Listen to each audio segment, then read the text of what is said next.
Bien dans mon immeuble, avec Loiselet et Desgremont présente. Sud Radio, les incontournables de la copropriété. Thomas Binet, Philippe David. Bonsoir Thomas Binet, vous allez avec votre consultant Philippe Loiselet, patron de Loiselet et Desgremont, nous informer sur tous les sujets liés à la copropriété et plus précisément cette semaine sur le personnel employé par les copropriétés. Et encore plus précisément, Philippe, on va s'intéresser tout de suite au gardiennage dans les résidences. Qui est-il, ce fameux gardiennage, Philippe Loiselet ? Le gardiennage est assuré soit par des salariés d'une entreprise de ménage, soit par des salariés de la copropriété. Dans cette dernière hypothèse, la copropriété est l'employeur juridique du salarié et le syndic va pour sa part assurer la gestion du personnel. Le syndic assure donc le rôle de DRH de la copropriété et non pas celui d'employeur comme certains le pensent. Alors, quelles sont ces missions justement du syndic en sa qualité de directeur des ressources humaines, comme vous venez de nous l'expliquer, du personnel de copropriété ? Concrètement, il va devoir recruter, établir les contrats de travail et les bulletins de salaire, faire les déclarations fiscales en veillant à leur paiement. Il est en lien direct avec le salarié en lui transmettant des consignes de travail particulières selon les besoins. Le syndic veille à mener les actions nécessaires à la sécurité au travail de l'employé.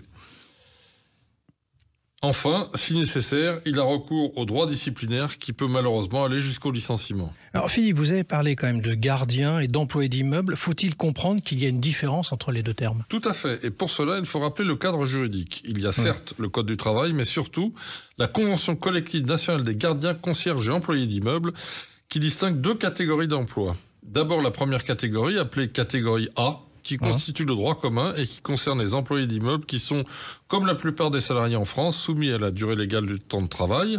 En général, ils effectuent l'entretien et le ménage des parties communes et la gestion des ordures ménagères et ne bénéficient pas d'un logement de fonction. On trouvera aussi des jardiniers ou du personnel de maintenance dans cette catégorie. Alors, vous pouvez nous parler de la seconde catégorie ? Oui, elle concerne les gardiens d'immeubles, qu'on appelait autrefois les concierges, qui relèvent de la catégorie B, avec des particularités dérogatoires au Code du travail. Alors précisément, cette fameuse catégorie B, à quoi elle correspond ? Je vais vous énumérer les deux principales spécificités de cette catégorie B. La première sont les missions du gardien, qui doivent obligatoirement reprendre les tâches énumérées dans une annexe très codifiée de la convention collective, par exemple et selon les cas et la taille de l'immeuble, la distribution du courrier, la surveillance des parties communes, le nettoyage des halls ou des cages d'escalier, etc. Et la deuxième spécificité ? Eh bien, c'est à la différence des employés de la catégorie A et de la plupart des salariés, le gardien est payé selon un barème conventionnel appelé unité de valeur, c'est-à-dire à la tâche et non selon un taux horaire. Chaque prestation correspond à un nombre d'unités de valeur, en général pondéré par le nombre de logements, le total des unités de valeur permettant de calculer le salaire. Alors, il y en a d'autres, normalement ?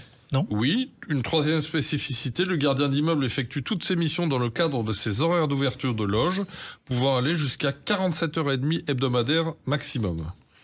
Et enfin, la quatrième et dernière spécificité, le gardien doit obligatoirement bénéficier d'un logement de fonction, situé sauf cas très rares au sein même de la copropriété. Alors on va parler un peu argent, Philippe. Comment est rémunéré ce personnel de copropriété ?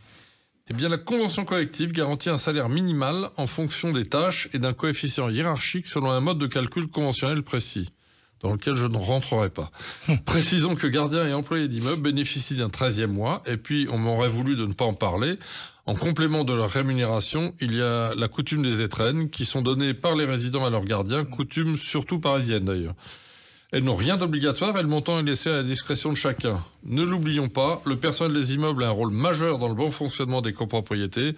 Un bon gardien, un bon employé d'immeuble favorise le lien social essentiel au bien vivre ensemble. Merci Philippe et Thomas, on se retrouve vendredi prochain pour un nouveau numéro d'Oser investir les incontournables de la copropriété. Et nous vous retrouvons également Thomas tous les dimanches matins dès 9h30. Sud Radio, les incontournables de la copropriété. Thomas Binet, Philippe David. Avec Loiselet et Desgremont, bien dans mon immeuble.